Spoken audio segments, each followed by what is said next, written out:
So I've got this injured bird, but I've also got these crows that are hanging around now. I don't think they've seen it yet, but it's making me nervous. There's another one, little bastard. Little bastard, he's huge. A monster. So, of course I've got the bird and I've got the Doberman protecting. Not really. Kind of seems ambivalent.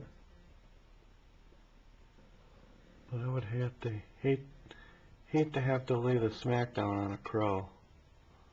But I will. To protect the innocent.